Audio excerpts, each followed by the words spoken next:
Selamat malam semuanya. Mungkin dalam akhir perjalanan aktivitas kita di sudut kamar kos, kontrakan, atau mungkin rumah masing-masing, terbesit pikiran, kok teman-temanku kayaknya lebih enak ya hidupnya. Sedangkan aku di sini-sini aja. Yang lain udah kesana kemari, udah jadi ini itu, sedangkan hidupku nggak ada perubahan sama sekali. Faktanya perubahan lingkungan, perubahan kondisi kenalan-kenalan, atau perubahan kondisi teman-teman kita tuh gak bisa kita bendung. Ya itu memang alurnya kayak gitu.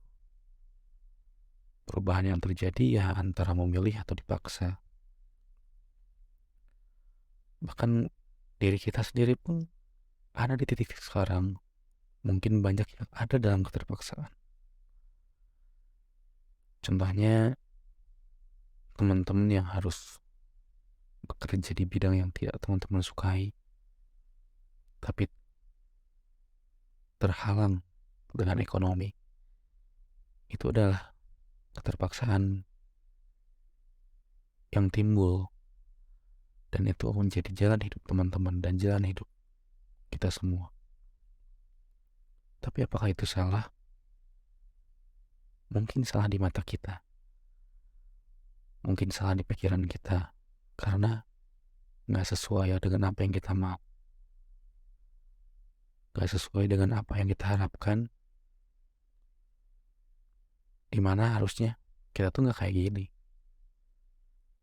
Kita kuliah, kita sekolah, bukan untuk jadi hal seperti ini. Tapi itulah kehidupan yang nggak bisa kita bendung, memang itulah jalannya. Sayangnya akhirnya diri kita masing-masing jadi nyalahin keadaan, nyalahin lingkungan, yang membuat kehidupan kita kayak gini. Kehidupan kita penuh dengan keterpaksaan, penuh dengan penderitaan dalam hati. Seolah-olah lingkungan nih yang bikin kita kayak gini. Coba kita nggak di sini, coba kita nggak kayak gini, coba kita nggak kayak gitu. Akan banyak seandainya, seandainya, seandainya. Dan itu nggak akan ada habisnya. Sayangnya, kalau kita udah terlalu banyak menyalahkan keadaan, lingkungan, kita akan sampai di ujung menyalahkan sang pencipta karena keadaan yang kita alami sekarang. Dan itu sesuatu yang paling gak baik. Itu biasanya untuk orang-orang yang udah benar-benar gak bisa berpikir jernih. Dalam pikirannya, sang pencipta itu jahat. Sang pencipta bikin kita di posisi kayak gini yang benar-benar gak enak. Padahal mungkin itu yang terbaik buat kita. Yang akan kita sadari cepat atau lambat ke depannya. Tentunya mungkin kita gak akan sadar saat kita ngalamin. Kita akan sadar di masa depan.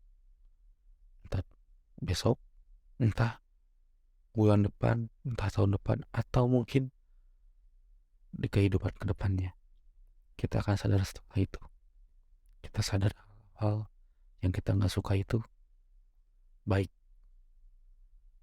Bentuk protes diri kayak gitu tuh mungkin umum ya, karena banyak hal yang nggak kita inginkan, akhirnya kita protes. Diri kita itu protes. Yang nggak akan ada mungkin satu orang pun di dunia ini, mungkin kecuali Nabi dan Rasul yang itu pilihan-pilihannya, yang gak ada sedikit pun dalam hidupnya menyalahkan sesuatu, menyalahkan bahkan hal sekecil apapun, dimana kita udah kayak didoktrin juga dari kecil tuh. Kita contoh kejedot sesuatu yang disalahin, mejanya, atau mungkin pintunya.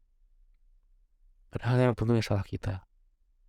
Akhirnya terbersit pikiran kalau kita tuh ada di dalam situasi yang buruk. Berarti lingkunganlah yang bikin kita buruk. Padahal mungkin itu diri kita sendiri yang bikin kita buruk.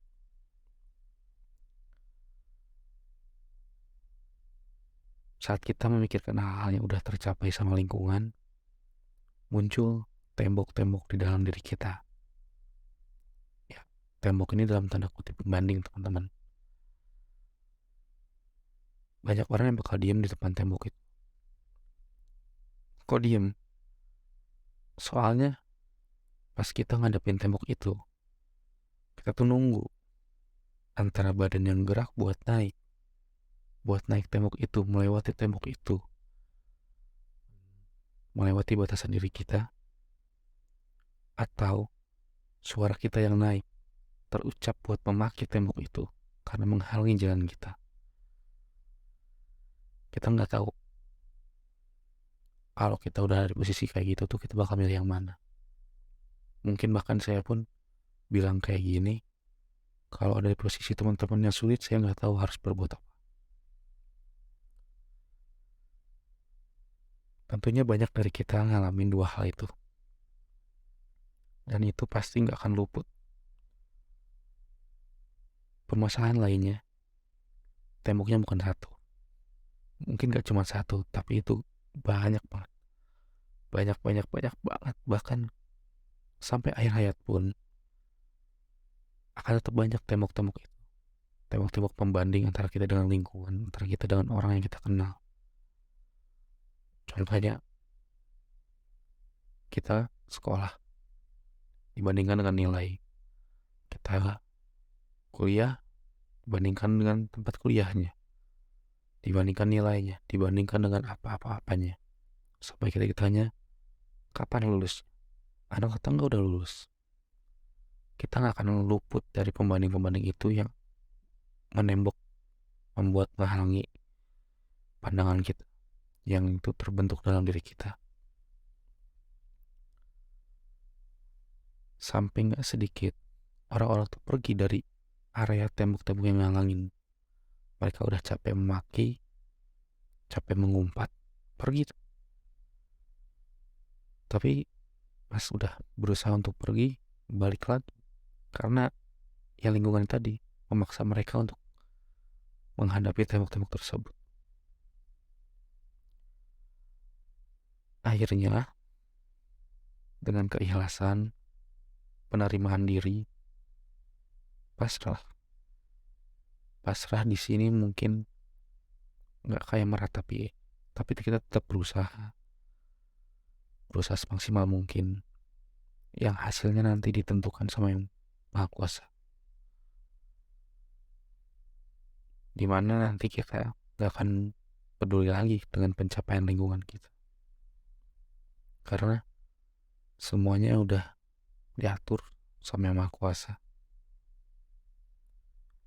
Dan mungkin pembatas-pembatas yang berupa tembok itu akan hilang dengan sendirinya karena kita pun udah menghilangkan pembanding dalam pandangan diri kita. Karena yang saya yakini kita punya porsinya masing-masing. Bahkan saudara kembar pun memiliki porsinya masing-masing, potensinya masing-masing. Gak ada yang sama.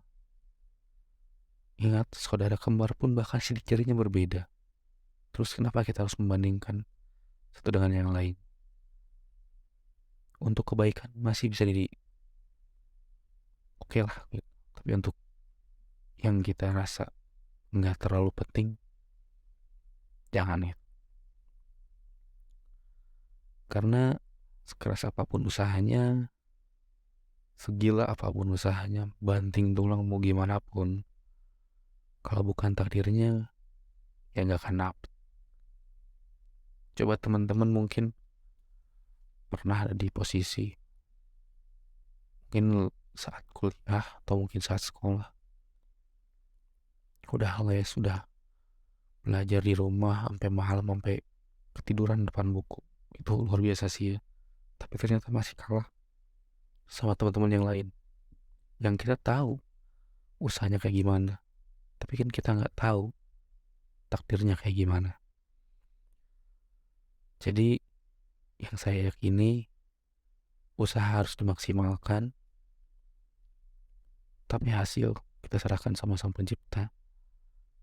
Karena sekeras apapun kita mencoba, kalau bukan takdirnya, kita gak akan dapat. Tapi sekecil apapun kita mencoba, pasti akan dapat. Kalau itu memang takdirnya untuk didapatkan. Pastinya itu bukan berarti kita jadi leyeh-leyeh. Santai. Santai dalam artian kita gak ngerjain apapun ya. Ini santai itu lebih ke usaha terus-menerus, berusaha, lalu serahin hasilnya ke yang di atas. Jadi gak ada malasnya. Usaha itu harus tetap. Rasa iri akan terus ada dalam diri kita karena kita manusiawi. Kita memang diciptakan dengan rasa iri itu. Tapi lebih baik rasa irinya kita gunakan dalam hal yang baik. Mungkin iri di bidang agama, karena teman-teman atau lingkungan kita sudah lebih baik dalam mengenal agama. Iri dalam mengerti sesuatu, mengerti pembelajaran. Tapi jangan iri dalam sesuatu yang gak bisa kita capai. Ya, mungkin kita akan terus merasa iri dengan lingkungan, tapi seenggaknya bisa berkurang dalam merasa iri yang buruk. Selamat tidur.